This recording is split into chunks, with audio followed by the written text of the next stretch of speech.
नमस्कार। कहानी संग्रह में हमारे सभी दर्शकों का हार्दिक स्वागत है। दर्शकों, आज हम आपको इस वीडियो के माध्यम से बताएंगे कि किस श्राप के कारण भगवती लक्ष्मी को सबरी बनना पड़ा। आखिर ऐसी क्या वजह रही थी जो लक्ष्मी को श्रापित होना पड़ा। इसी रहस्य से आज हम पर्दा उठाएंगे। इससे पहले अगर आपने हमारे चैनल को सब्सक्राइब नहीं किया तो सब्सक्राइब करें, वीडियो को शेयर और लाइक अवश्य करें। संपूर्ण जानकारी के लिए वीडियो को अंत तक जरूर देखें। दर्शकों, प्राचीन काल में एक विद्वान संत चित्रकूट में विराजते थे। वे सभी प्रकार से इंद्रियों को संयमित कर ईश्वर ध्यान भक्ति जप तप में सदा लीन रहते थे। श्री हर विष्णु को जब भी समय मिलता वे उन संत के पास जाकर सत्संग के लिए चले आते थे। एक दिन भगवती लक्ष्मी ने श्री हर विष्णु से पूछा, हे प्रभु, पृथ्वी लोक पर आपका बार बार जाने का क्या आशय है। तब श्री हरि माता लक्ष्मी से बोले, चित्रकूट में एक तपस्वी महात्मा निवास करते हैं। संसारी सुखों से विमुख, तन पर लंगोटी और शरीर पर अखंड विभूति का लेप कर पात्र के नाम पर एक ब्रह्म पात्र है। उनके पास कोई भी सुख साधन नहीं, हर समय राम राम का जाप करते रहते हैं। श्री हरि बोले, उनके दर्शन से हमें शांति मिलती है। तब माता लक्ष्मी बोली, आप हमें यहाँ छोड़कर अकेले ही महाविभूति के दर्शन करने चले जाते हैं। तब भगवान श्री हर बोले, तुम वहाँ जाने की हट मत करो। वह महात्मा संसारी प्रपंचों से दूर रहने वाले सिद्धि पुरुष हैं। माया मोह से दूर, माईदाई अर्थात स्त्री जाति से हमेशा ही दूर रहते हैं। और तुम्हें इस रूप में देखकर पता नहीं वो क्या कहने लगे, इसलिए हम किसी को भी अपने साथ लेके नहीं जाते। लेकिन माता लक्ष्मी नहीं मानी और वे श्री हर विष्णु के साथ चल दी।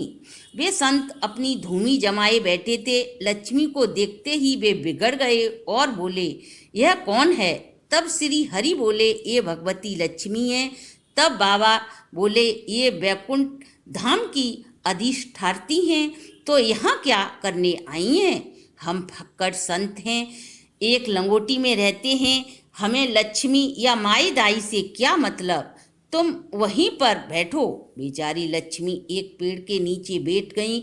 वे प्रेम पूर्वक श्री हरि के समक्ष सत्संग करते रहे। लक्ष्मी के मन में आया, मेरी कृपा कटाक्ष की कामना तो बड़े बड़े ऋषि मुनि देवता करते हैं, परंतु यह संत तो बड़ा बैरागी संत है। लक्ष्मी का परिचय पाकर भी दूर बैठने को कहता है। लक्ष्मी को संत के प्रति श्रद्धा जाग गई और वह श्री विष्णु से बोली, हे स्वामी, भले ही हमें दूर बैठकर सत्संग सुनने को मिला, परंतु हमें छोड़कर अब कभी अकेले मत जाना। एक दिन लक्ष्मी श्री हरि से बोली, ऐसे संत के चरण अगर हमारे वैकुंठ धाम में पड़ गए तो हमारा वैकुंठ धन्य हो जाएगा। लक्ष्मी बोली, प्रभु, ऐसे महात्मा का एक दिन निमंत्रण कर सम्मान सहित यहाँ बुलाओ। तब श्री हरि बोले, साधु जोगी अग्नि जल इनकी उल्टी रीत, परशुराम बच के रहो, थोड़ी कीजिए प्रीत। इसलिए महात्मा को घर पर नहीं बुलाना चाहिए। लक्ष्मी बोली, नहीं नहीं प्रभु, ऐसे त्यागी महात्मा को वैकुंठ धाम में जरूर बुलाना चाहिए। तब श्री हरि मजबूर होकर बोले, प्रभु, रमा वैकुंठ पधारो। तब महात्मा बोले, मरने के बाद इंसान को वैकुंठ नसीब होता है और हम तो यहाँ भजन में लीन हैं, अर्थात हम तो जीवित हैं। तब श्री हरि बोले, गरुड़ जी आपको लेने आ जाएंगे। और लक्ष्मी ने सभी प्रकार की रसोई तैयार की और जैसे ही संत को रसोई परोसी, अब तो साधु नाराज हो गए और बोले, हम किसी भी गृहस्थ के यहाँ कच्ची रसोई ग्रहण नहीं करते।